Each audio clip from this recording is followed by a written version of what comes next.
simple comme la colombe, papa, je veux te suivre, car je veux voir ta gloire, papa.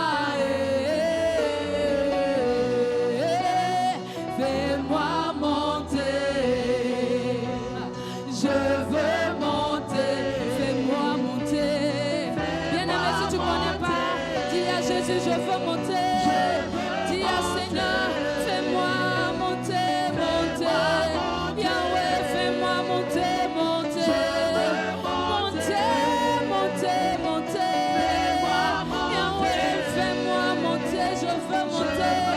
Yahweh, je veux monter, monter. Je veux monter, monter. Yahweh, fais-moi monter. Oui, je veux monter, je veux monter. Oh, fais-moi monter. Yahweh, je veux monter. Fais-moi monter. Yahweh, je veux monter. Jésus, fais-moi monter, monter. Yahweh, je veux monter. Oh, fais-moi monter. Je veux monter. Yahweh, fais-moi monter. Je veux monter dans ta présence. Jésus, fais-moi monter. Je veux monter dans ton onction. Fais-moi monter dans ta parole. Yahweh, je veux monter. Oui, fais-moi monter, monter. Oui, je veux monter, monter. Yahweh, fais-moi monter, monter. Oh, je veux monter, monter. Jésus, fais-moi monter, monter. Ah, je veux monter, monter. Yeah, fais-moi monter. Je veux monter. Bien-aimé, par tes propres mots, dis à Jésus, je veux monter. Seigneur, cette position que j'ai, Seigneur, je ne veux plus cette position. Je veux monter, plus dans ta présence, plus dans ton onction, plus de ta parole, plus dans la méditation. Les caranda la bochette beleke, les rasa, les caranda de beleke les bochette, les rada la cande à la bochette, bele, rasa taille la cande à la bochette, les rata bala. Lika sebe sia le male karata balakande ya la boche.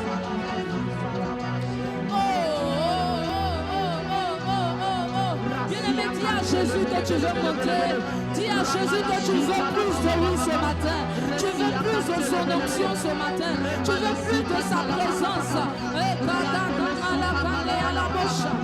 caranta la mancete à la cande à la boche. Les rasate à la librande. Les rasa. Lia. Les kerasi à la cande à la boche. Les rasate malama.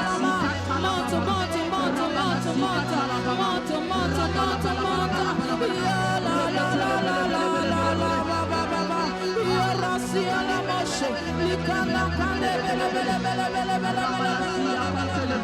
Je veux te voir, je ne désire que toi, papa, et je veux te suivre, être là où tu es, papa, et te ressembler, simple comme la colombe, papa, et je veux te suivre, car je veux voir ta gloire, papa, et je veux te voir, je ne désire que toi, papa, et je veux te suivre, être là où tu es, papa, et te ressembler, simple comme la colombe, papa, et je veux te voir, car je veux voir ta gloire, papa, et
vers le Seigneur.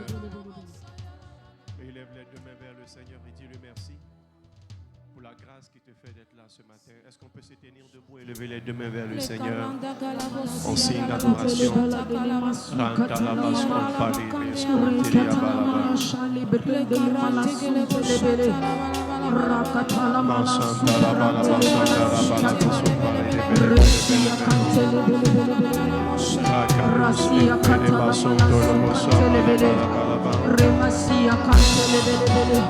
La sia cantele cante alla moscia sia catala mama sia randa bala bala moscia catala mama le brade le manascia catala mama Merci Seigneur. Attrape les deux mains de quelqu'un à côté de toi. Attrape les deux mains de quelqu'un à côté de toi et prie pour lui comme tu souhaiterais qu'on prie pour toi. Et demande au Seigneur que ce culte soit un culte favorable pour lui, que Dieu le bénisse, que Dieu dispose son cœur.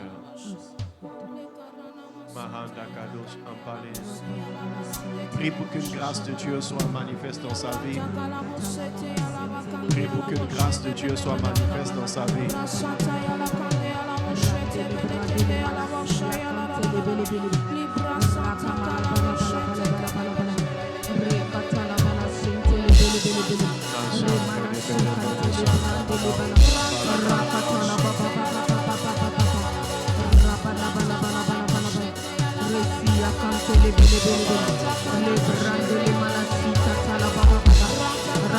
Prie que Dieu le bénisse. Prie que Dieu utilise le culte de ce jour pour rétablir le nom dans sa vie. Prie. Prie.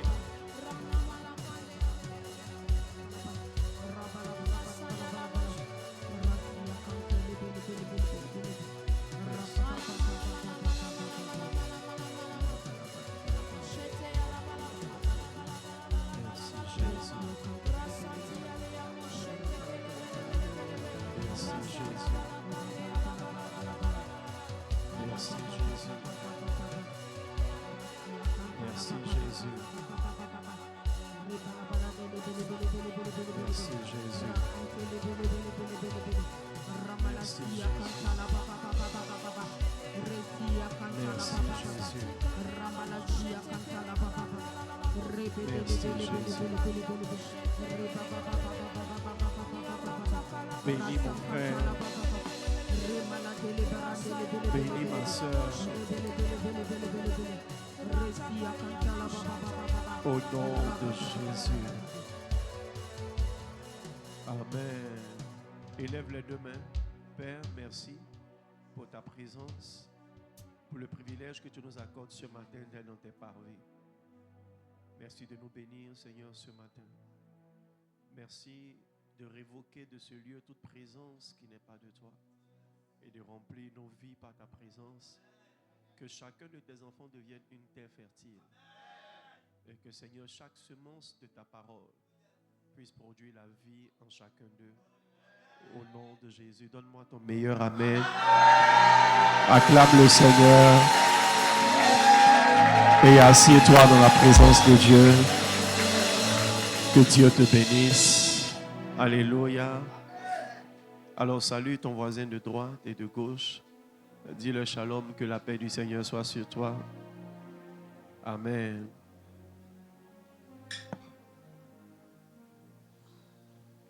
Le thème que je vais traiter ce matin est un thème, je pense aussi, qui répond aux besoins de Dieu et puis à ton besoin. Amen. Le repos divin. Amen. Matthieu 11, verset 28 et verset 30. Matthieu 11, verset 28 et verset 30. Il dit, venez à moi, vous tous qui êtes fatigués et chargés, je vous donnerai du repos. Prenez mon joug sur vous et recevez mes instructions. car je suis doux et humble de cœur, et vous trouverez du repos pour vos âmes. Le verset 30, il dit, car mon joug est doux et mon fardeau léger. Je relis. La Bible dit, une fois le Seigneur a parlé, 2 fois j'ai entendu. Donc je lis encore une 2e fois. Venez à moi, vous tous qui êtes fatigués et chargés, et je vous donnerai du repos. Prenez mon joug sur vous et recevez mes instructions. Car je suis doux et humble de cœur, et vous trouverez du repos pour vos âmes. Car mon joug est doux et mon fardeau est léger. Que le Seigneur nous bénisse par sa parole. Alors, qui est fatigué et chargé d'une manière ou d'une autre ce matin? Si tu ne lèves pas la main, tes problèmes vont durer dans ta vie. Parce que ce n'est pas un acte de foi, c'est juste un acte d'orgueil. Chacun de nous a quelque chose qu'il ne maîtrise pas dans sa vie. Amen. Et le souhait de Dieu, c'est de nous donner du repos. Le repos, ça veut dire quoi? Ça veut dire que tes problèmes sont résolus et ne t'oppressent plus. Je ne sais pas pour qui je suis en train de prier ce matin, mais le Seigneur va te donner du repos. Il va résoudre les problèmes de ta vie. Et tu vas atteindre le stade de ta vie où tu ne te demandes pas est-ce que j'ai un souci? Qu'est-ce que je dois faire? Ou pourquoi je n'ai pas telle ou telle chose? Dieu va te donner du repos. Tu vas dormir à 19h et tu vas te réveiller à 7h. Yes. Peut-être si tu t'es réveillé à 3h, c'est pour prier. Mais il n'y a rien qui va couper ton sommeil. Si c'est la maladie qui te fatigue et qui te charge, Dieu va te donner la guérison et la santé. Tu ne te soucieras pas de quel médicament encore tu dois prendre parce que tu auras tout essayé. Chez quel médecin je vais partir et ça va m'arriver. Ou il va me prescrire des médicaments. Le Seigneur vient de me donner une parole de connaissance qui s'est mélangée avec ce que j'ai dit. Le Seigneur me parle de quelqu'un qui a assisté, n'est-ce pas, à la mort d'un de ses parents d'un cancer. En fait, ce que je suis en train de voir maintenant, c'est que la personne n'est pas morte. Mais vous savez tous dans la famille que la personne a un cancer. Et le Seigneur me dit que tu ne souffriras pas de cancer. Toi, tu ne souffriras pas de cancer. Et par la miséricorde de Dieu, je prie que le Seigneur guérisse ce parent qui est malade. Que ce soit un cancer de sein, un cancer quelconque, que la maladie soit guérie au nom de Jésus. Le Seigneur va te décharger de tout problème financier. Parce que les finances nous fatiguent. Tu es fatigué de payer les loyers. En fait, même ce n'est pas le loyer qui est le problème. C'est ne pas avoir l'argent pour payer le loyer qui est le problème. Le Seigneur va te décharger. Amen. Et c'est son souhait. C'est son souhait. Jérémie 29, verset 11. Car je connais les projets que j'ai formés sur vous, projets de paix et non de malheur, afin de vous donner un avenir et de l'espérance. Dieu va te donner du repos. Et c'est le souhait de Dieu. Jésus dit, venez à moi, vous tous qui êtes fatigués et chargés, et je vous donnerai du repos. Maintenant, il nous explique au verset 29 comment est-ce qu'il donne le repos. Vous savez, Dieu n'est pas un magicien. Dieu est un Dieu de principe. Amen. Quel que soit ce que vous demandez à Dieu, il a une manière de mettre ça à l'œuvre. Ce qui trompe et ce qui fatigue souvent certains chrétiens, c'est qu'ils croient qu'après avoir prié, la réponse directe, c'est l'exaucement. L'exaucement est dans les cieux. L'exaucement est où? La Bible dit, je l'exaucerai du haut des cieux. Maintenant, pour que l'exaucement qui est dans les cieux arrive sur la terre et soit manifeste dans ta vie, il y a un ensemble de process dans lesquels Dieu va te faire passer. Alléluia. Je reviens là-dessus. Dieu n'est pas un magicien. Aussi, Dieu n'est pas indifférent de tout ce qui touche de près ou de loin ses enfants. Ne laissez pas le diable vous faire croire que Dieu n'en a rien à faire avec votre souffrance ou que Dieu aime le voisin plus que vous. Amen. La difficulté en ce qui concerne les hommes, c'est que les hommes n'ont pas le même cœur et les hommes n'ont pas le même arrière-plan historique et familial. Et les hommes aussi n'ont pas la même réaction par rapport à la parole de Dieu ou par rapport à la puissance de Dieu. Souvenez-vous de Matthieu le chapitre 13. La même bourse de semences, la même qualité de semences, différents types de terre, différents résultats. La Bible dit un homme est sorti pour semer et il a semé premièrement dans un chemin, il a semé sur un terrain pierreux, il a semé dans les plantes épineuses, il a semé dans la bonne terre. Mais c'est la bonne terre qui a pu rendre efficacement la semence ou le produit de la semence. Pas parce que la semence n'était pas bonne.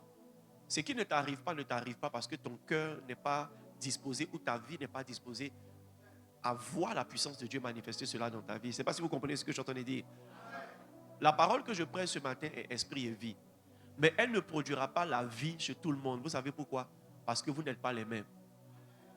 Vous n'avez pas le même niveau de disposition, la même réactivité à la parole de Dieu. Et vous n'avez pas le même arrière-plan familial ou historique. Ces choses-là agissent dans le processus de votre guérison, de votre délivrance, de votre restauration et même de votre repos. Et ce matin, je veux pouvoir vous expliquer comment entrer dans le repos que Dieu vous a promis. Le problème de Dieu, je reviens là-dessus, n'est pas de te donner du repos. Dieu veut te donner du repos. Et Dieu va te donner du repos. Mais comment est-ce que tu peux marcher pour entrer dans ce repos? Et Jésus le donne dans le verset 29. Il dit, prenez mon joug sur vous et recevez mes instructions. Car je suis doux et humble de cœur et vous trouverez du repos pour vos âmes. Donc le repos dont il parle au verset 28, il explique comment il vient dans le verset 29. Et la clé pour pouvoir avoir le repos que tu cherches, le repos financier, le repos émotionnel, le repos familial, le repos conjugal et le repos sur le plan de la santé que tu cherches, le process est clairement défini ici. Et Jésus dit, première étape du processus pour que tu aies du repos, il dit, prenez mon joug.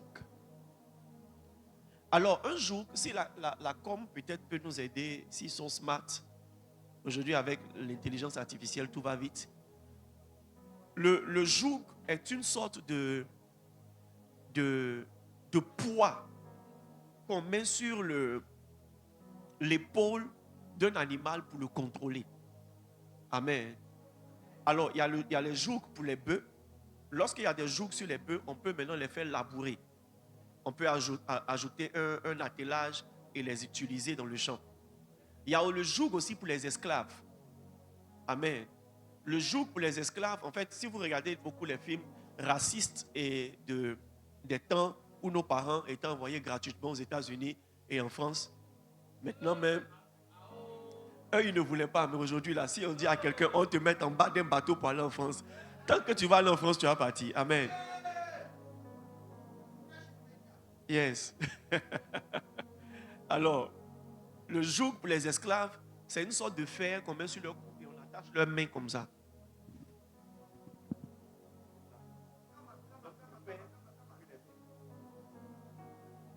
Et ça fait que tu ne peux pas faire quelque chose de par toi-même.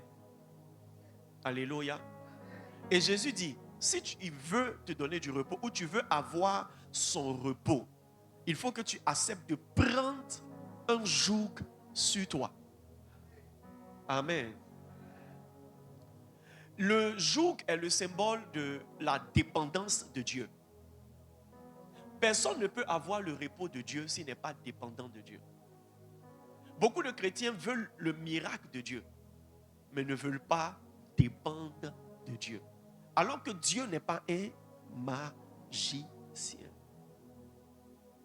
C'est un peu comme quelqu'un qui vient te voir, quelqu'un qui vient te voir et qui veut te donner de l'argent.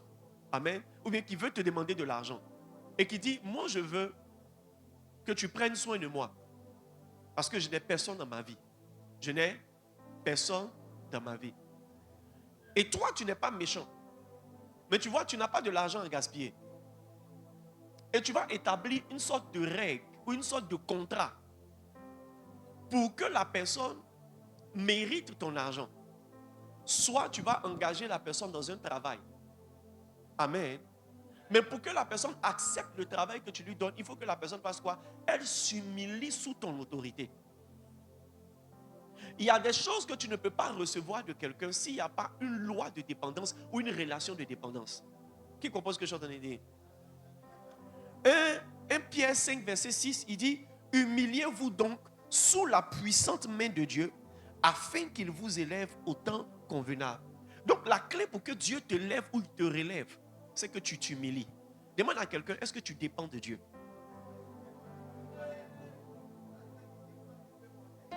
Yes. Comment est-ce qu'on peut savoir que tu dépends de Dieu? Est-ce que tu pries avant de prendre les décisions? Est-ce que tu prends les décisions après avoir sondé les Écritures? Est-ce que quand tu veux faire quelque chose, tu te demandes, mais qu'est-ce que Dieu voudrait que je fasse? Qui comprend ce que je suis en train de dire? Est-ce que Dieu va aimer ce que je pense faire ou ce que je souhaite faire? Si vous n'êtes pas dans cette logique, ce qui va se passer, c'est quoi? C'est que Dieu veut vous donner, mais vous n'allez pas recevoir. C'est comme quelqu'un à qui tu offres un travail chez toi, dans ton entreprise, et qui ne vient jamais. Tu veux bien le payer, mais il n'est pas là. Et quand il est là, il ne fait pas ce que tu lui demandes de faire. Et il fait ce qu'il a envie de faire. Quel que soit ce qui va se passer, quelle que soit ta gentillesse, tu ne pourras pas satisfaire à sa demande. Dieu veut te faire du bien, mais Dieu a besoin de sentir que sa parole, sa décision et sa volonté comptent dans ta vie. Matthieu 6, verset 9, il dit: quand vous priez, dites: notre Père qui es aux cieux, que ton nom soit sanctifié, que ton règne vienne et que ta volonté soit faite sur la terre comme elle est faite au ciel. Le règne de Dieu n'est pas directement territorial. Je vais aggraver. Le règne de Dieu n'est pas directement familial. Ça veut dire qu'une seule personne dans la famille peut avoir le règne de Dieu sur sa vie. Et tout le reste sont livrés à un autre règne. Et il y a 3 règnes. Il y a le règne de Dieu, le règne du diable et le règne de l'homme. Donc quand tu n'es pas livré au règne de Dieu, tu es livré à ton propre règne. Et tu es livré à 90% au règne du diable. N'oubliez pas ce que Jésus a dit à Pierre. Il dit: à rien de moi, Satan, car tu réfléchis comme un homme. Donc tant que tu es maître de ta vie, il se pourrait que Satan soit actionnaire dans ta vie. La Bible dit, Galates 5, verset 16, il dit: marchez par l'esprit et vous n'accomplirez pas les œuvres de la chair. Donc quand tu es dans la logique d'accomplir les œuvres de la chair, Satan est à côté. Quand tu es dans la logique d'épouser l'homme selon ton design, la femme selon ton design, de travailler là où tu as toujours rêvé de travailler, de réagir quand tu veux réagir, Satan va te soutenir. Et le problème, le but du diable en Jean le chapitre 10, la Bible dit: le voleur ne vient que pour égorger, pour dérober et pour détruire. Il n'y a rien que Satan te donne qui ne te soustrait quelque chose. Qu'est-ce que j'ai dit? Yes. Donc, dépendre de Dieu, c'est s'humilier sous la main puissante de Dieu. C'est fait quoi? S'humilier. Vous savez, il y a un mystère avec le Seigneur. C'est que le Seigneur a le pouvoir de s'assujettir toutes choses. Mais sa divinité fait que, et ses principes divins fait que, sinon font que, il ne va pas t'humilier, il attend que tu t'humilies. Parce que si Dieu veut t'humilier, il va te briser. Yes, il va te briser. C'est pourquoi la Bible dit: Dieu résiste aux orgueilleux. La résistance de Dieu aux orgueilleux peut les briser. Et si tu ne veux pas que la puissance de Dieu que tu cherches pour ton repos soit la même puissance qui te détruit, sois humble. Humilie-toi. C'est toi qui dois dire à Dieu: prends le contrôle. Quand tu te lèves le matin, Seigneur, s'il te plaît, que ton règne vienne, que ta volonté soit faite. Quand tu commences une activité, Seigneur, que ton règne vienne et que ta volonté soit faite. Quel que soit ce que tu veux faire, soumets ça au règne et à la volonté de Dieu. Et n'aie pas la prétention de savoir ce que tu veux ou ce qui est bon pour toi. Vous savez, ton argent peut vous offrir certaines choses. Mais ces choses-là ne contiennent pas en elles la volonté de Dieu. Je me souviens, il y a quelques années de cela, j'ai effectué un achat sans demander la volonté de Dieu. Je pouvais sentir moi, je voulais la chose. J'avais besoin de ça. Mais je sentais dans mon cœur qu'il ne fallait pas que je fasse. Et la pression du désir a fait que j'ai acquis cette chose. Et vous savez quoi? La chose n'a pas fait 1 an avec moi. Et j'ai perdu beaucoup d'argent dedans. Les amis, la seule sécurité pour votre vie, c'est d'être en phase avec la volonté de Dieu. Tu peux forcer te marier avec quelqu'un. Mais si tu n'as pas prié conséquemment pour soumettre ça à la volonté du règne de Dieu et pour laisser Dieu gâter ce qu'on doit se gâter ou arranger ce qu'on doit arranger, tu vas vivre 10 ans d'une relation et la 11e année, tu vas commencer à pleurer. Yes, tu vas commencer à pleurer.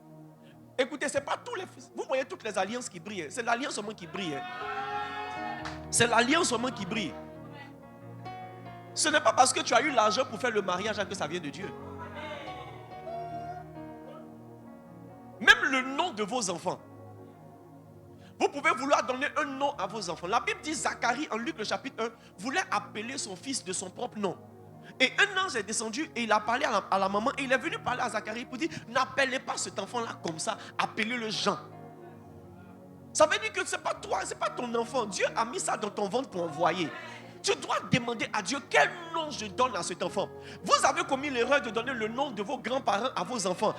Et vous les avez connectés à des malédictions qui sont en train de les fatiguer. Je ne dis pas que ton grand-père est maudit, mais il aurait pu éviter certains problèmes.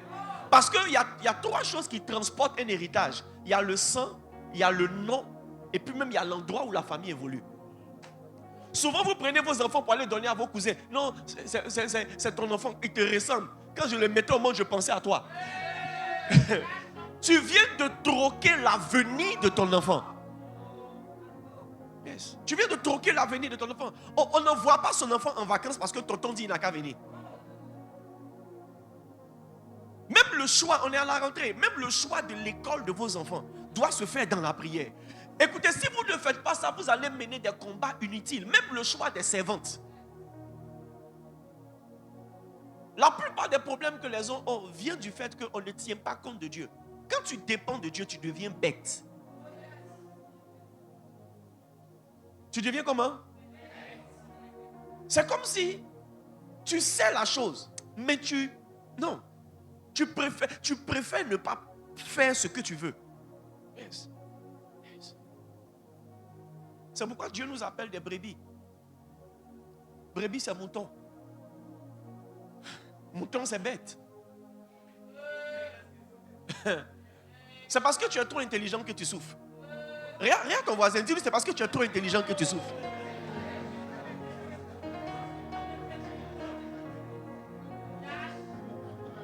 Yes. La Bible dit ne sois pas grand à tes propres yeux. C'est parce que souvent on est trop grand à nos propres yeux qu'on souffre. Je vous assure. Quelqu'un qui est grand à ses propres yeux ne peut pas s'humilier devant Dieu. Yes. Je sais ce que je fais. Je sais ce que je fais. Souvent, vous voyez, on met Dieu dans une équation où il n'est pas. C'est-à-dire, on accuse Dieu de quelque chose dans lequel il ne s'est pas investi. Non, moi j'ai prié, je sais ce que Dieu a mis dans mon cœur. Dieu n'a rien mis dans ton cœur. C'est ton orgueil qui est en train de te fatiguer. La Bible dit, telle voie paraît droite pour l'homme, mais son issue, c'est la voie de la mort. Ça veut dire quoi? Tu ne vas pas voir que tu es sur le chemin de la mort jusqu'à ce que tu passes par la porte. Mais tu vois, ça peut faire 10 ans avant que tu franchisses. La Bible dit, c'est l'issue qui est la voie de la mort. C'est-à-dire, c'est dans l'issue, là, la fin, là, qu'on voit que c'était la mort.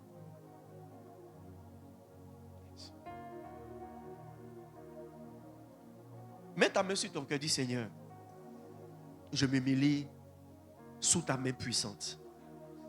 Jésus dit, si tu veux, voici le joug. Vous voyez comment c'est? Ça te maîtrise. Dieu ne peut pas te donner du repos s'il ne te maîtrise pas. Et vous savez, quand Satan voit ça sur vous, il ne peut pas s'approcher de vous. Parce que s'il vient s'attaquer à toi, il n'a pas affaire à toi, il a affaire à celui qui tient. Yes. Yes. Même s'il y a alarme dans une voiture, si le propriétaire est assis dans la voiture, tu ne peux pas. Si tu touches la voiture, tu as touché le propriétaire. Yes.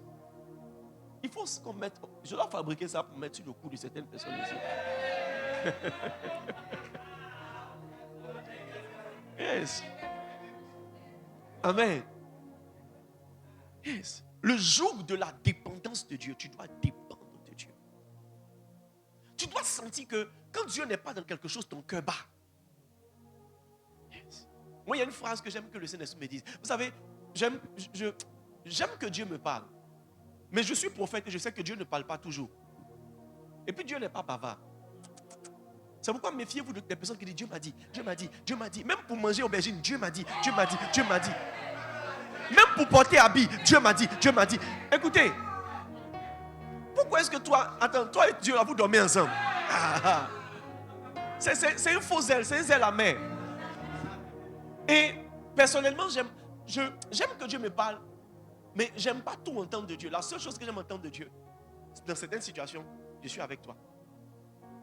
Même s'il vient, il ne faut pas qu'il parle. Il n'a qu'à me dire seulement, je suis avec toi. Comment ça a se passé? Comment ça a commencé? Comment ça a fini? Ce n'est pas mon problème. S'il est là, c'est que je suis dans la bonne position. Parce qu'en réalité, Dieu est toujours là. C'est nous qui ne sommes pas là où il est. Donc quand Dieu dit, je suis avec toi, c'est que tu as trouvé l'endroit où il est. Quand la Bible dit chercher la face de Dieu, c'est chercher où Dieu est. Dans quelle direction le regard de Dieu est. Yes. Qui veut le repos? Qui veut le repos? Qui est fatigué et chargé? Et ça fait longtemps que tu demandes le repos, ça ne vient pas. Vérifie ta dépendance de Dieu. Le joug est le symbole du service de Dieu. Le joug est le symbole de quoi? Yes. Lorsque tu veux que Dieu te donne du repos, il faut que tu donnes du repos au Seigneur. La plupart de ceux qui servent Dieu, Dieu les sert. La plupart de ceux qui se mettent à la disposition de Dieu, Dieu se met à leur disposition. Si je veux commencer à vous rendre des témoignages, on n'en finira pas. Yes. Luc 10, verset 2, il dit, la moisson est grande, mais il y a peu d'ouvriers. Priez donc le maître de la moisson d'envoyer des ouvriers pour la moisson. N'ayez jamais le sentiment qu'il y a trop de serviteurs de Dieu. Le Dieu de la Bible dit il y a peu. Et même parmi le peu là, il y a des gens qui sont appelés mais qui ne sont pas élus. Les amis, tu viens dans une église, même si tu es nouveau, tu dois avoir le cœur disposé à dire, qu'est-ce que si je viens dans cette église, qu'est-ce que je peux apporter? En quoi est-ce que je peux me rendre utile? Tu veux que Dieu intervienne dans ta famille? Occupe-toi des enfants de Dieu. Tu veux que Dieu intervienne dans ta maison? Occupe-toi de la maison de Dieu. Tu veux que Dieu intervienne dans tes entreprises? Occupe-toi de l'entreprise de Dieu. Beaucoup de personnes viennent à l'église et ils cherchent une imposition des mains du pasteur. Ton repos ne se trouve pas dans l'imposition des mains. De répéter? Ton repos ne se trouve pas dans l'imposition des mains. Dans le bain d'huile, dans l'onction d'huile et dans tout ce que tu veux. Il y a des gens, ils ont baigné d'huile jusqu'à maintenant les pommades avec huile. Non. Et vous faites les actions prophétiques compliquées qui viennent encore vous compliquer la vie. Yes.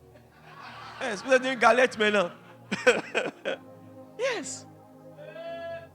Les amis, servir Dieu est une grande clé de délivrance, de protection, de provision et de quoi encore? D'élévation. Servir Dieu. Trouver quelque chose à faire dans la maison de Dieu. Dieu ne te demande pas d'aller créer une église. Dieu ne te demande pas d'aller créer une cellule chez toi à la maison. Non, Dieu te demande commence à faire quelque chose dans l'église. Toutes les visitations de Dieu ne sont pas des réponses aux prières. Il y a des salaires pour l'ouvrier. La Bible dit l'ouvrier mérite son salaire. Yes. Les amis, il y a des choses que Dieu ne te donne pas parce que tu as jeûné pour ça. Parce qu'il te doit.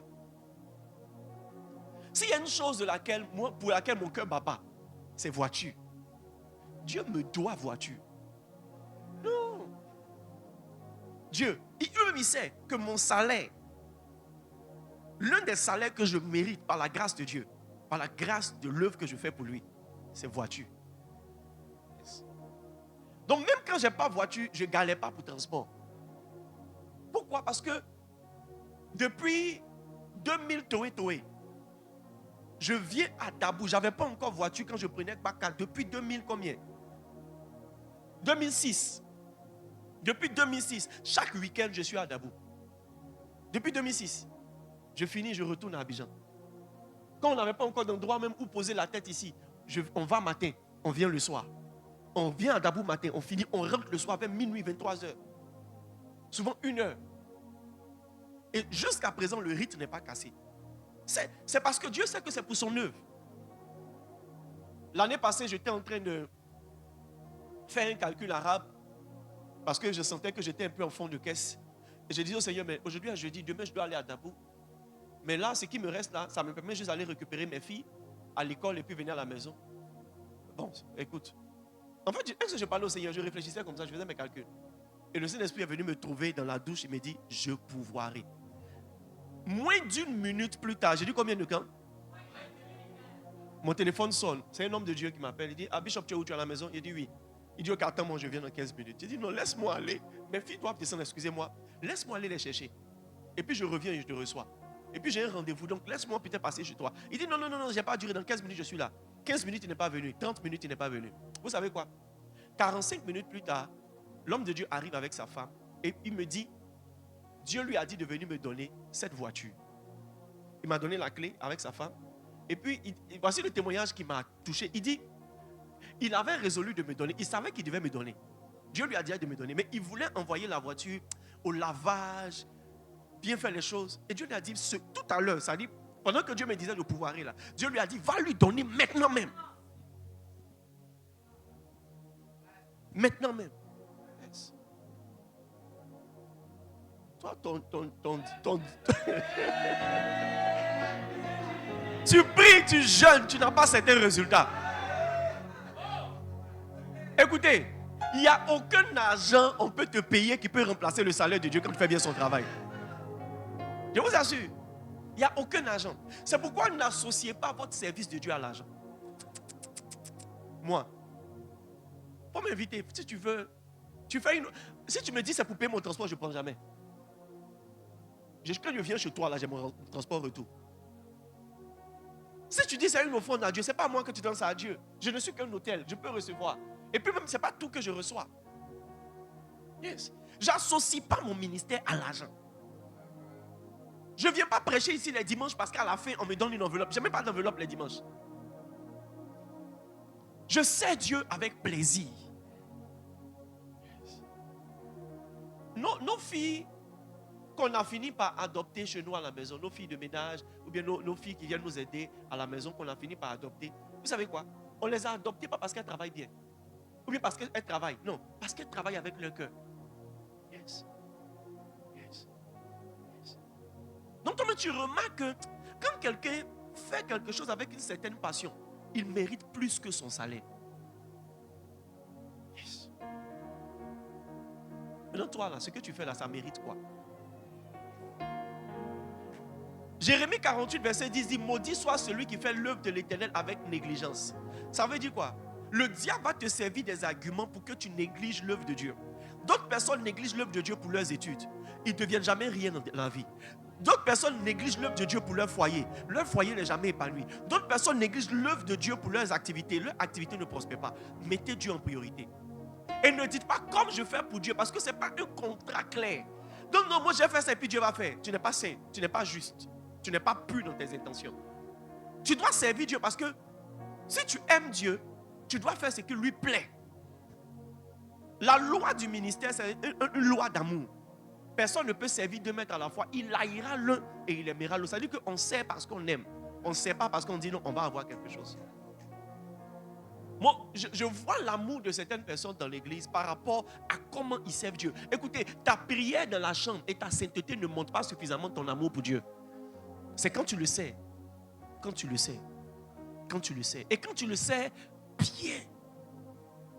Et Proverbe 22, il dit, si tu vois un homme habile dans son ouvrage, il ne s'assoit pas au milieu des gens obscurs, il s'assoit au milieu des grands. Ça veut dire que quand tu sais Dieu, Dieu est pressé de te rendre grand. Toute prétention que tu as de te grandir toi-même, bien aimés frères et sœurs, ça va te tuer. Yes. Personne ne s'élève lui-même. Personne ne fait quoi? Ne s'élève lui-même. C'est pourquoi la plupart de ceux qui sont remplis d'eux-mêmes et qui ne peuvent pas servir dans l'église, soit à cause du rang social, à cause de l'âge, ou bien à cause de la situation financière, ne sont jamais soutenus par Dieu. Il y a des détails dans ta vie que Dieu ne gère pas. Je vous dis ça, prenez ça cadeau.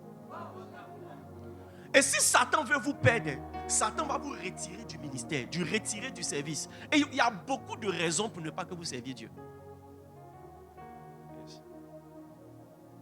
Les amis, à 11h, je dois prêcher à Abidjan. Je me suis dit à moi-même, ok, aujourd'hui, j'ai laissé encore l'un de mes pasteurs prêcher. Et puis, j'ai allé prêcher là où on m'a invité. Moi, je me suis parlé. Vous savez, souvent, il faut vous parler à vous-même. Moi, je me suis parlé, dit non. Là où je vais prêcher, là, ce n'est pas pour moi. Dieu ne me les a pas confiés. Je viens les aider à prendre soin de leurs brebis. Mes brebis, là, c'est eux à qui je parle dimanche. Donc, je ne peux pas laisser mes brebis pour aller prendre soin de quelqu'un. J'ai commencé ici d'abord. Et par la grâce de Dieu, aller continuer. Personne ne me paye pour ça. Parce que je sens que la nécessité m'en est imposée. Les mercredis, souvent, quand tu arrives, tu es fatigué. Mais tu viens encore. Je prêche ici mercredi, je prêche à Abidjan jeudi. Yes. Et depuis quelque temps, on est à Dabou veillé tous les vendredis.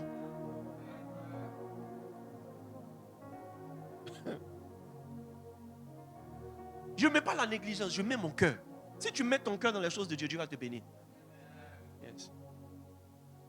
Maintenant, demande à ton voisin sérieux, tu as duré dans cette église, tu fais quoi ici?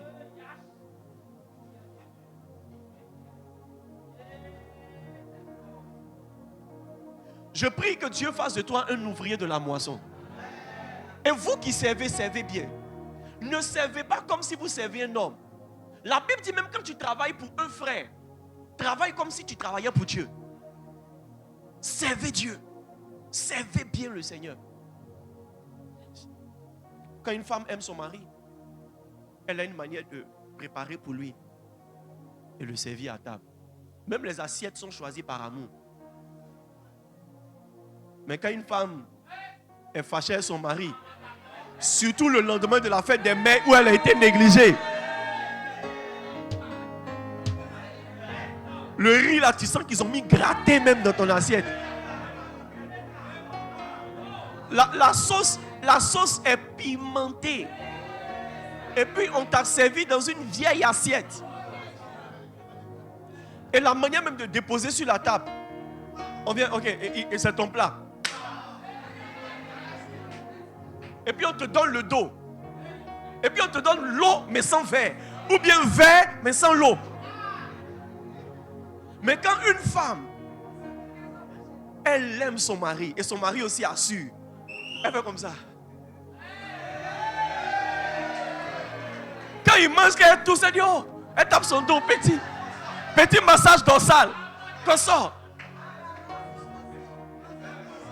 Quand il prend une bouffée, chérie, ça va? Chérie, ça va?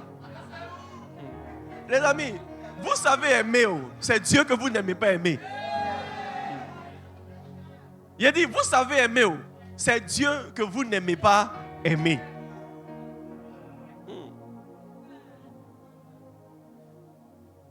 Le joug symbolise le salut de ta famille. Josué 24, verset 15, il dit, si vous ne trouvez pas bon de servir l'Éternel, choisissez aujourd'hui qui vous voulez servir. Ou les dieux que servaient vos pères, derrière Boubo, derrière Boubouri, derrière Yakani, derrière Akadjon, derrière Agnebi, derrière, où vous savez, derrière Man, derrière tout le pleu, derrière Zonyen, Diokwe, ou les dieux que servaient vos pères au-delà du fleuve, ou les dieux des Amoréens dans les pays desquels vous habitez. Et Josué dit, moi et ma maison, nous servirons l'Éternel. Acte 16, verset 31, il dit, Paul et Silas répondirent, crois au Seigneur Jésus, tu seras sauvé, toi et ta famille. Les amis, si vous êtes dans cette église et que vous êtes en Christ, je vais vous dire quelque chose. Vous ne devez pas vivre dans votre famille comme si, Dieu merci, moi je vais au paradis, eux ils vont en enfer. Ce n'est pas un cœur que le Saint-Esprit donne. Quand tu es véritablement sauvé, Dieu met ton cœur sur ta famille. Même le méchant de l'histoire de Lazare, il pensait à sa famille. Il était en enfer, il dit, Père Abraham, s'il te plaît, laisse-moi aller dire à mes frères que la manière dont je leur ai appris à marcher, ce n'est pas comme ça on marche. Parce que quand on marche comme ça, on finit ici. Il dit, non. Eux, sur la terre, là, ils ont la loi et les prophètes. Toi, pour toi, c'est déjà fini. Tu ne peux pas retourner les avertir. Ça veut dire quoi? Il devait vivre sur la terre comme un instrument de salut pour sa famille. Yes. Il devait vivre sur la terre comment? Comme un instrument de salut pour sa famille. Tu viens à l'église toi seul. Et tu ne peux pas mettre tes genoux à terre pour dire Seigneur, mon mari, ma femme, mes enfants, ma servante, je suis sauvé. Seigneur, qu'il soit sauvé. Et ajuster ta vie de sorte à ce qu'il soit sauvé. Vous savez, la Bible dit que le nom de l'Éternel est blasphémé parmi les nations à cause de nous. Donc quand tu veux que le nom de Dieu soit sanctifié, notre Père qui est aux cieux, que ton nom soit sanctifié. Quand tu veux sanctifier le nom de Dieu, ton attitude, tu sanctifies. Parce que tu ne peux pas prendre au mot pour laver le nom de Dieu. Mais c'est dans ton attitude que tu peux montrer la sainteté du nom de Dieu.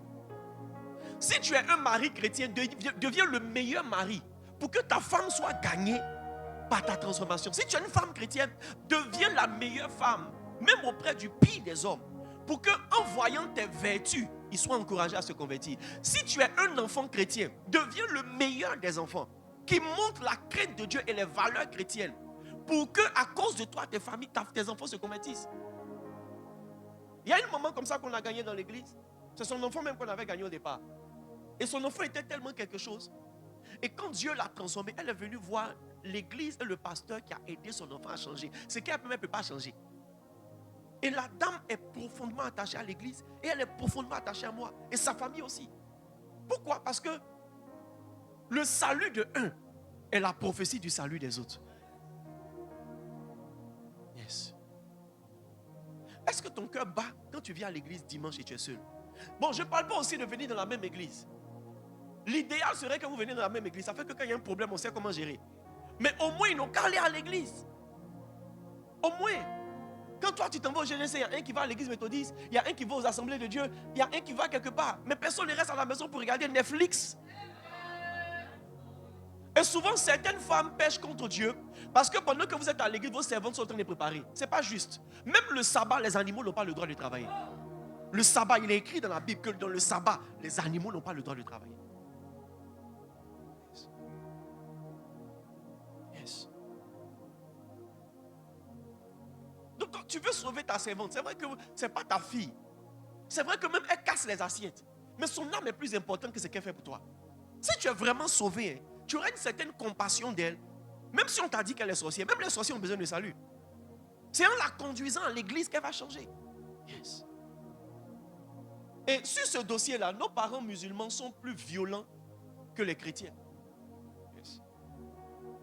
Ils te conduisent de gré ou de force à l'islam jusqu'à ce que tes yeux s'ouvrent pour voir que ce n'est pas là-bas que tu devais être.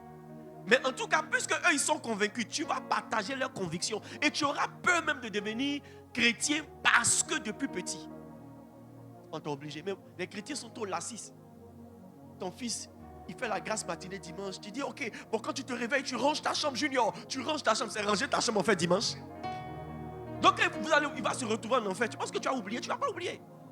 Il y a plusieurs ici qui vont payer le prix du sang de vos parents qui vous ont dévancé dans la mort. Parce qu'ils ne devaient pas mourir de cette façon.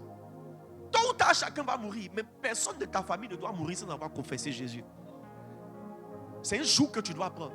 Et tu dois le prendre dans le jeûne, la prière et par le modèle que tu imprimes. Et en même temps, en t'arrangeant pour les évangéliser de façon directe ou indirecte. Évangélisation de façon directe, tu fais asseoir tes enfants. Donnez vos vies au Seigneur Jésus. La vie que vous menez n'est pas bien. De façon indirecte, tu t'arranges pour mettre des enseignements chaque jour dans la maison. Au moins 1 heure d'enseignement, tu ne les obliges pas à écouter. La parole de Dieu ne se perd pas. Tu as mis ton woofer, tu as augmenté. Il y a une parole qui va rentrer dans leur cœur. Et tu vas voir qu'on dit, ah maman, là, quand le pasteur l'a prêché, là, il a dit quelque chose, ça m'a touché. Il est parti à l'église. Dieu sait comment il va faire, mais s'il n'y a pas quelqu'un qui décide que lui et sa maison vont servir le Seigneur, il t'assure que tu auras gourmet. Parce que toi, tu vas servir le Seigneur et un de tes enfants sera mystique. Et Satan va faire ça propre. C'est pourquoi la Bible dit, porte, élevez vos linteaux et que le roi de gloire fasse son entrée. Tu dois devenir une porte qui élève ses linteaux pour que Dieu entre dans ta famille. Que Dieu t'aide au nom de Jésus. Je vois Dieu t'aider au nom de Jésus. Jésus dit quoi? Matthieu 11, verset 29. Il dit, prenez sur vous mon joug et recevez quoi? Mes instructions. Qui prend le joug de la dépendance de Dieu? Répète après moi, je prends le joug de la dépendance de Dieu. Je prends le joug du service de Dieu.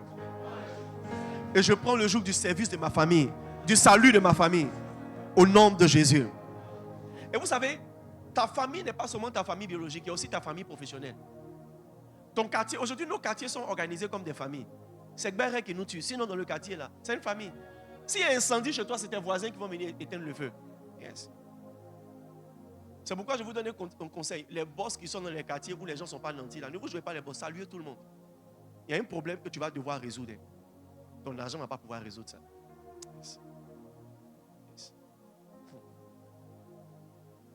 Premièrement, prenez mon joug. Deuxièmement, recevez mes instructions.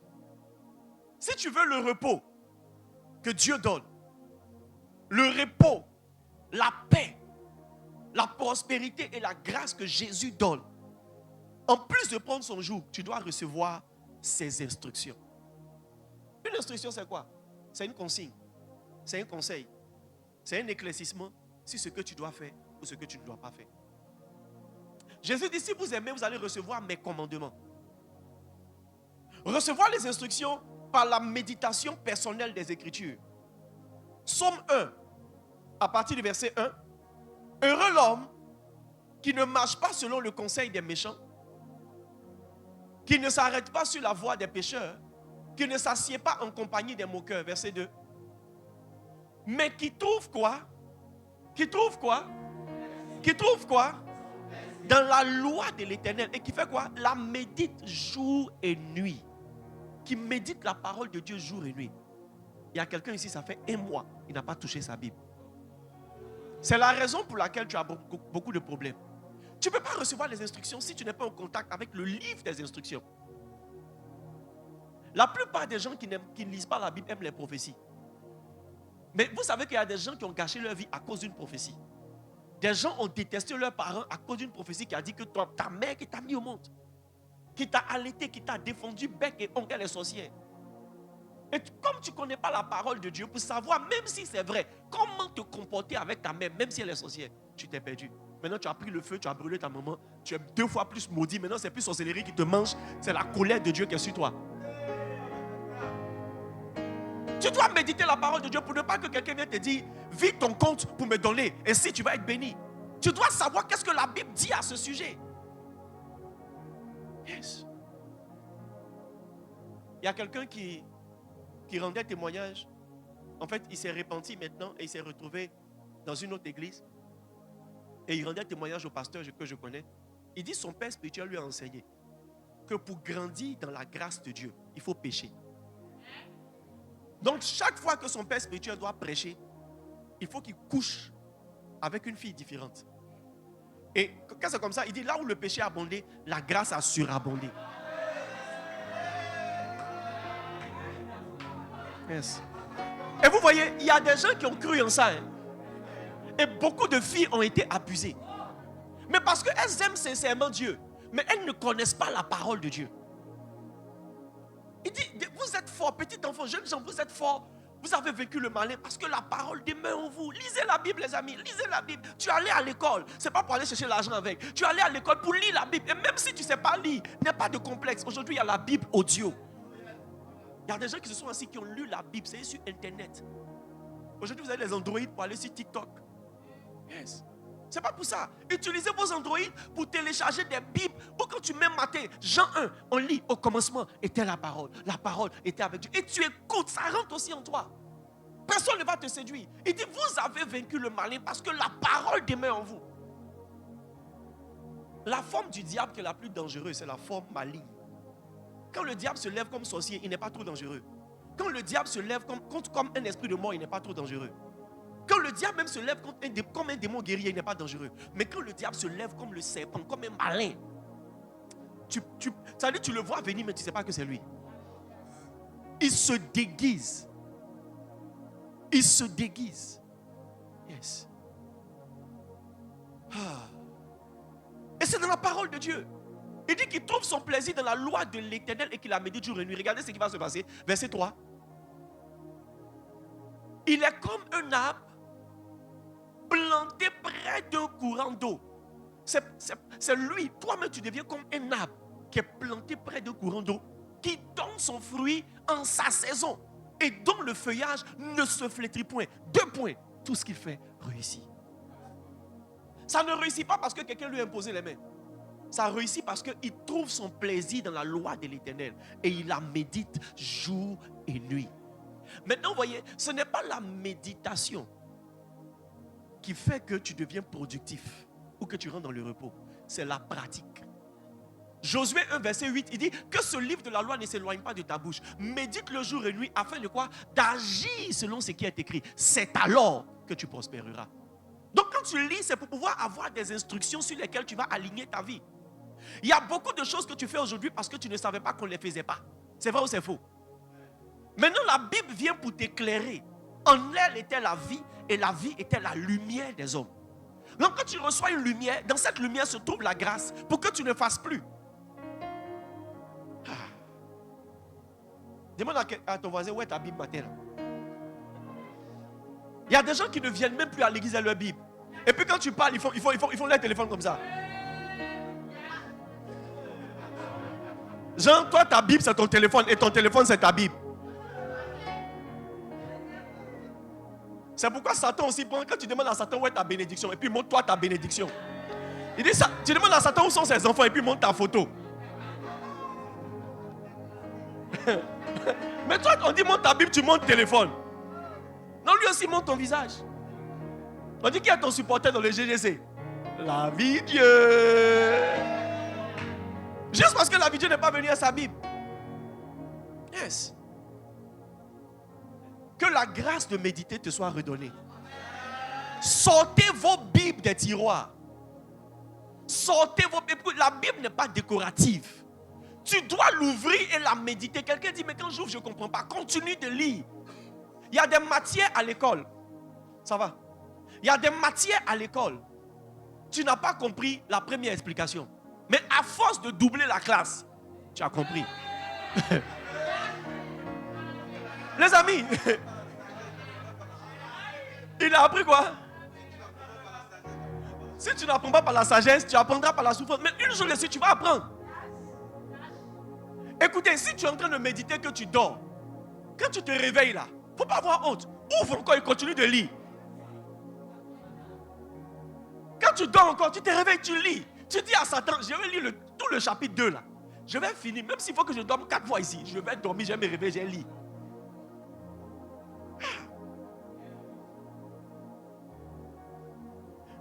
Il dit recevez mes instructions. Recevez les instructions par quoi? Par la méditation personnelle et quotidienne des Écritures. Dieu aime ceux qui lisent la Bible. Quand tu ouvres la Bible, le Saint-Esprit s'approche de toi. Yes. Recevez les instructions par les conseils des bergers, soit des pasteurs, soit de tes responsables, soit de ton conseiller spirituel. Et beaucoup d'entre vous n'avez pas de conseiller spirituel. Même celui que vous appelez votre père spirituel, vous ne parlez pas à lui. C'est bonjour daddy. Juste prendre tes nouvelles. Tu crois que c'est la relation qu'on doit avoir? Tu me gaspilles. Hey. Il y a 2 choses que j'aime pas. Ne m'envoie pas un message pour me demander comment je vais. Je ne vais pas te répondre. Je ne vais pas te répondre. Je n'ai pas le temps de causer à tous ceux qui me demandent comment je vais. Demandez à ceux qui m'écrivent. Je ne réponds jamais ou presque jamais au message. Bonjour daddy, comment tu vas? Si tu veux qu'on cause, tu vas mourir là. Non, mon rôle n'est pas de causer avec toi. Mon rôle c'est de te donner des instructions. Ah bonjour daddy, excuse-moi. J'espère que tu vas bien. Ok, donc il y a telle situation, telle situation, telle situation. Et puis je te récupère. Et donc fais ça, fais ci, fais ça, fais ça. Je ne réponds jamais au téléphone. Si j'ai répondu au téléphone, c'est que vraiment mon esprit est libre ce jour-là. Et mon esprit n'est jamais libre. Donc, non, ceux qui veulent causer avec moi, ne soyez pas frustrés. Je réponds toujours au message. Je réponds toujours au message, mais je ne réponds pas au message moitié-moitié. Non. Chacun a son mot d'emploi. Même suppositoire, on sait comment on met. Il y a un gars, on lui a prescrit suppositoire, il n'a pas demandé comment on prend, il a mis dans sa bouche. Et puis il va à l'hôpital, il dit au médecin, je ne vais pas bien. Maintenant le médicament que tu m'as donné là, quand je mets dans ma bouche, ça fait il dit montre-moi le médicament, montre suppositoire. Le médicament est efficace, tu n'as pas mis ça dans le bon. Je suis un bon pasteur.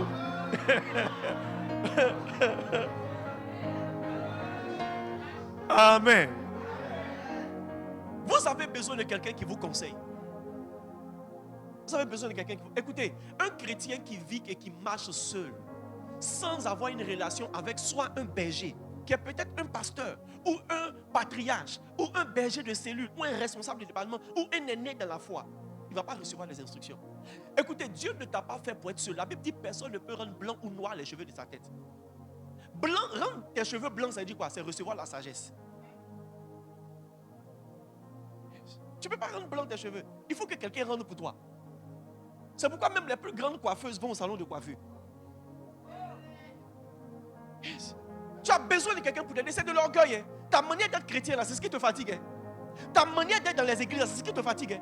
Et il y a des gens qui disent, non, je suis dans cette église, on ne me suit pas. Le pasteur n'a pas le rôle de te suivre. C'est toi qui dois le suivre pour qu'il prenne soin de toi. Si tu ne crées pas de relation d'humilité et de constance avec ton pasteur, tu vas vivre dans la solitude dans l'église et tu vas prendre du retard. Si tu prends l'instruction, tu es comme un arbre planté près d'un courant d'eau qui porte son fruit en sa saison. Beaucoup d'entre vous, vous avez raté vos saisons parce que vous êtes loin de l'instruction. Pierre a pêché depuis le matin jusqu'au soir, il n'a pas eu poisson. C'est quand Jésus lui a dit jette le filet là-bas, qu'il a accepté de prendre ça, qu'il a eu la pêche miraculeuse. Cette pêche, il aurait pu avoir ça depuis longtemps. Il y a des choses que tu devais réussir dedans depuis longtemps. Tu n'écoutes personne. Tes propres parents, tu ne les écoutes pas. Tes propres amis, tu ne les écoutes pas. Dieu te donne encore son serviteur, tu ne l'écoutes pas. Tu veux devenir quoi dans la vie? Tu veux devenir quoi? Tu veux réussir à quoi? Écoutez, quand l'homme te raconte une situation, il a toujours raison. Hein. Être pasteur m'a délivré de beaucoup de choses. Ça m'a délivré d'avoir confiance dans la bouche de l'homme. Si quelqu'un vient te poser un problème qu'il a avec une personne, il ne faut jamais prendre ça comme argent comptable. Parce que la manière dont il va expliquer va lui donner raison. Il faut prendre la bouche des deux personnes. Et puis tu coupes la coulée en deux. Sinon, donc toi-même quand tu t'expliques ton problème là, tu as raison. Mais tu vois, malgré que tu as raison, tu n'avances pas. Donc ça veut dire que ta raison n'est pas raison. Yes. Tu demandes à un baoulé la couleur qu'elle a là, c'est quelle couleur? Va dire blé. Tu demandes la couleur où maman Yapi assis, il dit blé. Tu demandes la couleur de pasteur Stéphane, il va dire blé. Baoulé ne connaît que deux couleurs, blé et puis en couleur.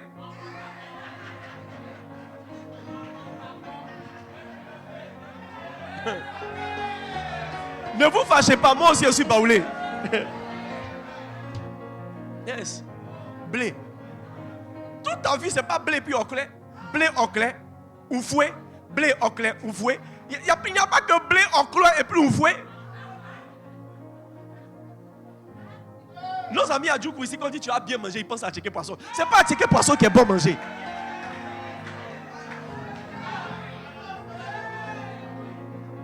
Je vois dans une vision, Dieu va t'apporter une bonne nourriture. Il dit, à checker une rouge, à checker une rouge.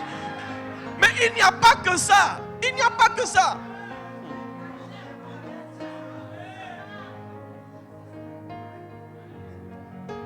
Il y a des gens ici, quand tu dis Dieu va te bénir, ils voient en même temps l'argent. Parce que tu vois, ce que tu vois là, c'est en fonction de ce que ton esprit a reçu. Mais tu vois, il y a quelqu'un qui doit te montrer autre chose. La Bible dit personne ne peut nous parler du ciel si ce n'est pas celui qui est descendu du ciel. C'est Jésus. Donc tu as besoin d'un pasteur, ne sois pas complexé. Même les génies, ils ont besoin de professeurs. Même génie, il a besoin de professeurs. Il a besoin que quelqu'un lui explique. Même ingénieur, il a besoin de maître de stage pour lui apprendre comment rendre pratique ce qu'il a appris théoriquement à l'école. Ne soyez pas orgueilleux au point de vous dire, vous savez ce que vous faites. C'est pourquoi la séduction de prier à la maison, là, ça va vous tuer.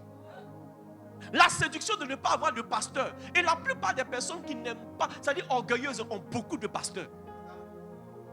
Parce que tu n'aimes pas qu'on te connaisse. Et c'est ton danger qui est là. Parce que quand le pasteur X va te dire ne fais pas, le pasteur Pierre qui a besoin d'argent va te dire, il faut faire maman, il faut faire. Parce qu'il sait que tu es le prophète de métier. C'est-à-dire, lui, là, son salaire dépend de la prophétie qu'il te donne. Tu as besoin de quelqu'un qui peut te regarder dans les yeux pour dire tu agis mal. Tu agis bien. Vous tous ici, je vous donne un conseil pratique. N'ayez pas beaucoup de médecins sur votre vie et pour votre maison. Ayez un seul médecin. S'il meurt, il faut que ce soit quelqu'un qui a travaillé avec lui, qui prenne le dossier de votre famille. Lorsqu'on était petit, on avait un médecin, un seul docteur. On l'appelle docteur Conan, depuis Boaké, jusqu'à ce qu'il décède. C'était le médecin de la famille. Yes. Ton docteur est coupé au docteur Conan. Le jour où mon doigt s'est coupé, c'est le docteur Conan qui a soigné mon doigt. Quand on va à l'hôpital, c'est le docteur Conan qui enlève leur caleçon pour mettre aiguille dedans. Il nous connaît. Quand tu arrives, il sait que toi, voici ton cas, voici ton dossier. Tu n'as pas de dossier dans l'hôpital parce que tu n'aimes pas qu'on te connaisse. Un de mes amis pasteurs a failli mourir parce qu'il avait des débuts de diabète et il était fatigué. Personne ne savait. On l'a emmené à l'hôpital pour le remonter, on l'a mis sur glucose, il est tombé dans le coma. Il aurait pu mourir parce que l'hôpital ne le connaît pas. Vous aimez trop vous promener d'église en église. Il y a un homme de Dieu qui prie avec toi à la maison. Il y a un homme de Dieu qui prie pour tes problèmes financiers. Il y a un homme de Dieu que tu vas voir quand tu as besoin de miracles. Et pour finir, ta vie est mélangée. Une femme est venue me demander, j'ai 3 pères spirituels sur ma vie, je paye ma dîme à qui? Est-ce que je dois diviser en 3?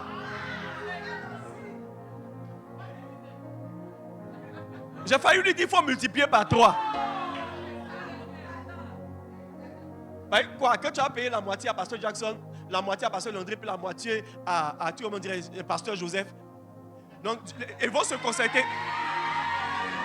Moi, je ne sais pas dans quel coup il s'est retrouvé là-bas. L'onction pastorale s'est évolue comme ça. Donc, il se pourrait que tout ça dérangé là, vous devenez pasteur d'ici la fin de l'année. Yes. Et puis, ça dit, le Saint-Esprit va se concerter pour dire, ok, lui mange une partie, et puis moi je prends. Vous soyez sérieux. Soyez sérieux. Soyez sérieux. Soyez sérieux. Pendant un mois, tu es dans une église, un autre mois, tu es dans une autre église. Ça fait que tu n'as pas bâti la relation de confiance où quelqu'un peut te dire quelque chose et tu vas faire. Qu'est-il un jeu de lumière? Piam, piam, piam, piam, piam, piam. Non, le vieux, tu m'as manqué. Tu m'as manqué. Yes. Jean 10, verset 27, il dit, mes brebis entendent ma voix, je les connais et elles me suivent. Tu as besoin d'entendre la voix de quelqu'un.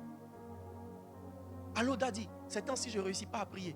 Allô Daddy, ces temps-ci mes rêves sont bizarres. Allô Daddy, ces temps-ci je manifeste un nouveau don spirituel, je veux comprendre. Allô Daddy, je veux déposer mes dossiers dans tel endroit, comment on fait? Vous savez, le pasteur ne va pas mettre sa bouche dans tout.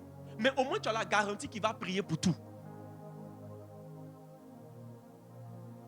Vous n'aimez pas qu'on vous connaisse. C'est pourquoi beaucoup de personnes n'ont pas de bonne église. Quand tu viens qu'on connaît ta vie, tu t'en vas. Ici, on connaît trop la vie des gens. Mais c'est normal. C'est parce qu'on connaît ta vie qu'on doit t'aider.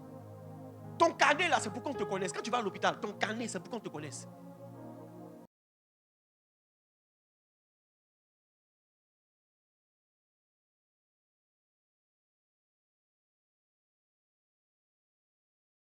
Pour t'aider.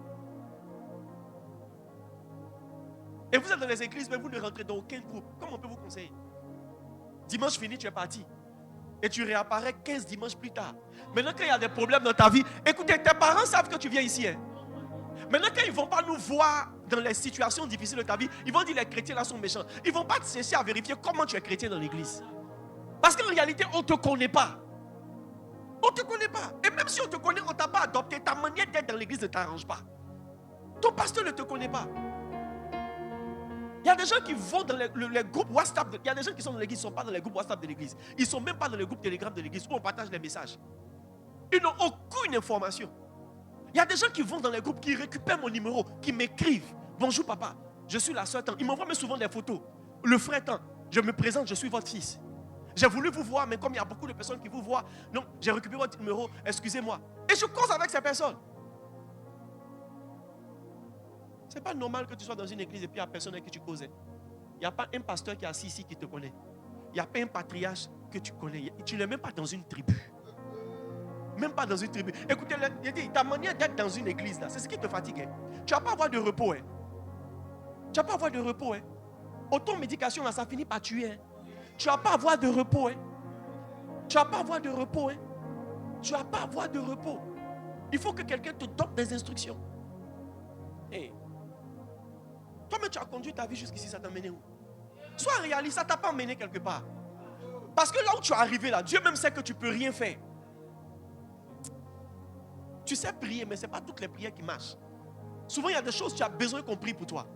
Ah, je suis en retard. Tu dois recevoir ces instructions par les enseignements.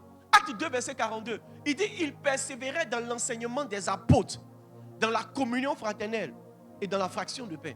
Les amis, vous devez écouter les enseignements. Et où est-ce que tu écoutes les enseignements? C'est à l'église. C'est à l'église. Et hors de l'église aussi, tu dois écouter les enseignements. Participer aux programmes spéciaux de ta communauté. Je sais que certaines personnes ici n'appartiennent pas au GGC. Mais là où tu viens, là, tu dois manger les enseignements. C'est le lien entre ton pasteur et toi, c'est son enseignement. Il persévérait dans l'enseignement des apôtres. On vient à l'église dimanche pour recevoir un enseignement. C'est dans l'enseignement que se trouvent les instructions. Ce que je dois faire maintenant, ce que je ne dois plus faire. Yes. Un dimanche que tu manques une instruction. Et lorsque vous partez à la maison avec les enseignements, écoutez-les. Aujourd'hui, tous les enseignements sont sur un groupe Telegram. Quand j'ai fini de prêcher ici comme ça dimanche là, au plus tard le soir ou demain matin, c'est là-bas. Donc tu récupères, tu mets dans ton téléphone et tu écoutes. Parce que écouter une fois ne te fait pas recevoir l'instruction. Il faut écouter au moins 3 ou 4 fois pour savoir maintenant qu'est-ce que Dieu te dit personnellement dedans. Amen. Et pour finir, il recevait les instructions par la prière. Philippiens 4, verset 6 dit, ne vous inquiétez de rien. Mais en toute chose, faites connaître à Dieu vos besoins par des prières, des supplications, avec des actions de grâce. Et la paix de Dieu qui surpasse toute intelligence gardera vos cœurs et vos pensées en Jésus-Christ. Ça veut dire quoi? Ça veut dire que, quelle que soit la situation qui t'arrive, tu dois commencer par prier. Pendant que tu es en train de prier, les amis, Dieu est vivant. Hein? Hier encore, le Saint-Esprit me disait, je suis vivant. Je suis vivant. Et c'est pas qu'est-ce que je faisais, avec qui je parlais. Mais il s'est tenu à côté de moi, il dit, je suis vivant. Parce que vous voyez, souvent les chrétiens ne réalisent pas que Dieu est vivant. Yes. Vivant, ça veut dire quoi? Il est comme ton voisin qui est assis à côté de toi. Tu peux le toucher, il te voit, il te sent. Et tu peux le sentir, il est vivant. Donc quand tu pries pour une situation, il est pressé de te répondre. Il dit, la paix de Dieu qui surpasse toute intelligence gardera vos cœurs et vos pensées en Jésus-Christ. Comment Dieu fait pour garder ton cœur et tes pensées en Jésus-Christ? C'est par la parole. Yes. Ton cœur, écoutez, si tu es assis là, tu as loué, tout à l'heure tu as loué, tu as dansé, et puis je viens murmurer de ton esprit. Et ton propriétaire t'a envoyé un message. Il dit de quitter la maison aujourd'hui. Même si tu as dansé à cause de la musique, ton cœur change. L'information que tu reçois, ça change ton cœur. Ça change ton cœur. Ça influence ta pensée. On te dit non, telle personne de ta famille est dans le coma. Quand mon grand-père devait mourir, le jour où il est décédé, j'ai commandé crevettes avec attiéké. Ils ont bien fait. Moi, mais j'avais faim de chez faim. Et je suis assis. Je m'apprêtais à attaquer les baleines, les crevettes et le fruit de mer avec la montagne d'attiéké. Et puis mon téléphone sonne. Harrison, ça va? Oui, maman, ça va. Ok. Tu vas devoir être fort. Mais ton grand-père est en train de partir. Nous sommes avec lui en ce moment. Elle a raccroché. Ça dit, l'appétit que j'avais là, c'est sorti dans l'âme. Mon attiéké est là. L'envie que j'avais, les secondes qui ont suivi, précédé, est parti. Je n'ai pas pu manger. Je n'ai pas pu manger. J'ai pris ma voiture rapidement et je suis parti. Je ne suis même pas revenu, je n'ai pas terminé. Et pendant toute la semaine, tu es assis là, film fait rire, toi tu pleures. La parole de Dieu est chic, toi tu lis, toi tu pleures. Les amis, l'information que tu reçois, c'est ça qui garde ton cœur et tes pensées. Donc quand tu pries pour un sujet, ça dit, Dieu maintenant murmure quelque chose dans ton esprit, soit par la méditation. Il peut mettre un verset dans ta tête. Et puis quand tu rentres dans le verset, tout est propre. Que Dieu te bénisse. Je prie que cette parole rentre dans ton cœur. Tiens-toi debout et prie le Seigneur. Tiens-toi debout et prie le Seigneur. Élève les deux mains. Dis au Seigneur, aide-moi à porter ton joug. Le joug de la dépendance. Le joug du service. Le joug du salut de ma famille. Donne-moi la grâce de recevoir tes instructions. Élève la voix et prie le Seigneur.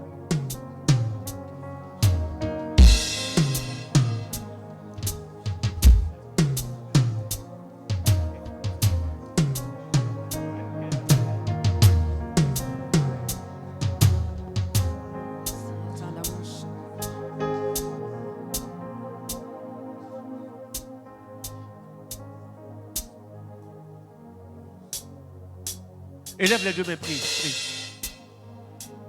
Plus de toi, Seigneur, plus de toi, plus de ta ressemblance, plus de toi, plus de discernement de ta voix, de ta volonté, Seigneur, plus de toi. plus de toi, plus de toi, Plus de toi, Seigneur, plus de toi, plus de ta ressemblance, plus de toi, plus de discernement de ta voix, de ta volonté, Seigneur, plus de toi, ta volonté, Seigneur, plus de toi, plus de toi, plus de toi, plus de toi, Seigneur, plus de toi,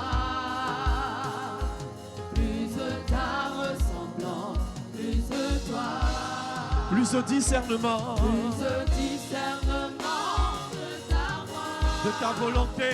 ta volonté, Seigneur, plus de toi. Alléluia. Je vois la main de Dieu sur toi. Et je prie que le Saint-Esprit t'aide. Au nom puissant de Jésus. Amen. Acclame fortement le Seigneur et assieds-toi.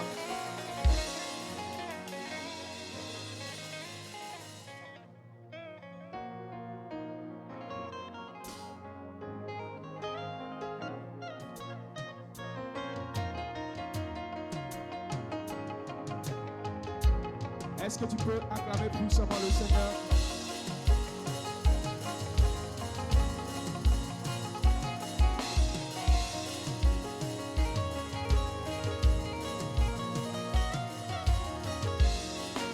Amen. Tu veux te rasseoir dans la parole du Seigneur? Je veux, avant de faire les offrandes, la semaine passée, on a eu à faire des engagements concernant le programme Espace Réveil. Espace Réveil est un programme de réveil. Et il a pour objectif de pouvoir apporter une certaine soif au niveau des différentes églises de Dabou. Donc ce n'est pas un programme qui est seulement organisé pour l'église du Dieu glorieux, mais c'est un programme qui est organisé en faveur des églises de Dabou, pour apporter une certaine réveil dans les églises, pour que vêtement Dieu puisse prendre le contrôle. Et par rapport à ce programme, depuis la semaine passée, on avait lancé des enveloppes, et plusieurs d'entre nous avons pris les enveloppes. Tous ceux qui ont les enveloppes ici présents, vous pouvez vous approcher avec vos enveloppes. Venez rapidement avec vos enveloppes. J'ai besoin du panier. J'ai besoin du panier, s'il vous plaît. Pour les engagements, j'ai besoin du panier, s'il vous plaît. Il y a d'autres qui avaient pour les engagements de 50 000, les enveloppes de 100 000. Alors venez.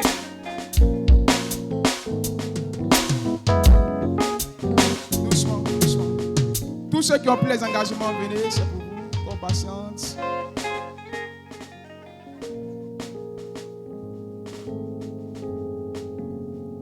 Ouais, venez, approchez. Venez. Les engagements, venez. Le programme est pour... Oui, viens. Toi, t'as déjà donné. Passe, laisse là. Le programme est pour une semaine. Donc, c'est maintenant que ton engagement doit servir. C'est maintenant que l'engagement doit servir.